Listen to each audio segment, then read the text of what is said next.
Assalamualaikum warahmatullahi wabarakatuh. Apa khabar anak-anak murid Mualimah?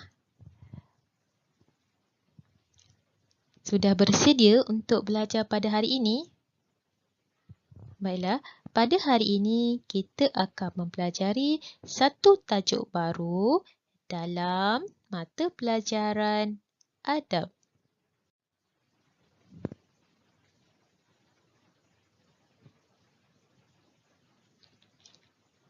Tajuk kita pada hari ini ialah adab majlis keramaian. Sebelum kita memulakan kelas kita, Mualimah ingin bertanya kepada anak-anak murid. Kalian pernah pergi ke majlis perkahwinan? Majlis khatam Quran? Majlis penyampaian hadiah? Ya, semua itu ialah majlis yang ramai tetamu.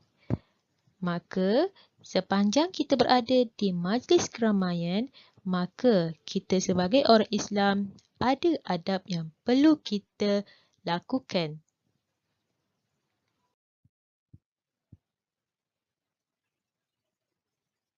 Sebelum kita memulakan kelas, baiklah kita akan mengetahui objektif pembelajaran kita. Pada akhir pembelajaran, murid akan dapat menyatakan adab di majlis keramaian, menerangkan cara adab makan dan minum yang sopan, menjelaskan hikmah beradab ketika makan dalam majlis keramaian. Baiklah, murid-murid, kita akan meneruskan pelajaran kita dengan mengetahui apakah adab di majlis keramaian. Pertama, kita hendaklah mengambil makanan mengikut giliran. Kedua, makan tidak berebut-rebut tau. Kita hendaklah mengambil makanan sekadar yang perlu dan makan tidak berlebihan. Ini kerana kita juga harus memikirkan tetamu yang hadir juga memerlukan makanan untuk dijamu.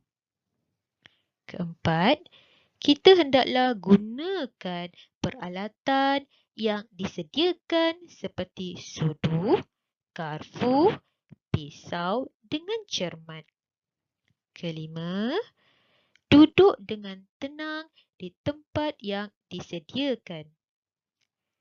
Keenam, mulakan makan dan minum dengan basmalah dan berdoa. Ketujuh, kita hendaklah beramah mesra sesama tetamu di meja makan. Kelapan, duduk dengan sopan dan berdoa selepas makan. Rasulullah SAW tidak pernah mencela makanannya. Jika baginda sukakan makanan itu, baginda akan makan. Tetapi, jika baginda tidak suka, baginda akan meninggalkan makanan tersebut. Baiklah murid-murid, seterusnya kita akan mengetahui apakah adab makan, minum di majlis keramaian, iaitu hidangan. Yang pertama, kita hendaklah berpakaian sesuai dan menutup aurat. Kedua, ketika kita makan dan minum, kita hendaklah bermanis muka dan beramah mesra sesama tetamu yang hadir. Ketiga, kita juga hendaklah mendoakan keberkatan orang yang menganjurkan majlis. Lebih tepat kita tahu, iaitu tuan rumah yang menganjurkan majlis tersebut. Keempat, kita hendaklah bertolak ansur. Bertolak ansur di sini maksudnya anak-anak mestilah makan di meja dan ketika orang tetamu yang datang untuk makan, kita hendaklah bangun dan beri kepada tetamu yang baru hadir. Dan ketika kita mengambil makanan juga, kita hendaklah bertolak ansur. Jangan bertolak-tolak. Kita hendaklah menunggu giliran. Seterusnya, kita akan mengetahui apakah hikmah beradab di majlis keramaian. Hikmah di sini adalah maksudnya kebaikan. Jika kita beradab di dalam majlis, kita akan dapat kebaikan tersebut. Apakah kebaikan itu? Mari kita lihat. Pertama, kita akan mendapat keberkatan Allah tahu. Kedua, kita juga dapat mengeratkan silaturahim. Kerana jika kita bermanis muka, beramah mesra, maka secara tidak langsung ia mengeratkan silaturahim antara kita.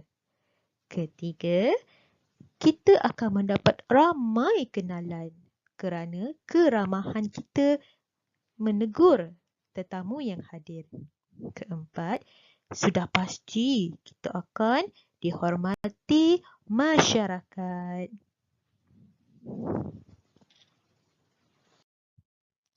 Baiklah, untuk penghujung ini, kita akan mengetahui doa keberkatan kepada orang yang memberi kita makanan.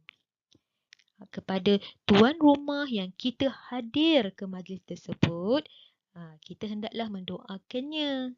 Kerana tuan rumah tersebut telah pun berkongsi rezeki bersama dengan kita. Bacaan yang boleh kita baca kepada orang yang memberi jamuan atau memberi makan kepada tetamu. Bismillahirrahmanirrahim. Allahumma ghfir li sahibi hazat ta'ami warzuqhu minal halali wa jannibhu anil haram. Maksudnya, ya Allah, wahai Tuhan kami, ampunilah dosa, kesalahan Tuan punya jamuan ini. Kurniakanlah dia rezeki yang halal dan jauhkanlah daripada rezeki yang haram. Baiklah anak-anak murid Mu'allimah sekalian, kita sudah sampai penghujung kelas adab pada hari ini.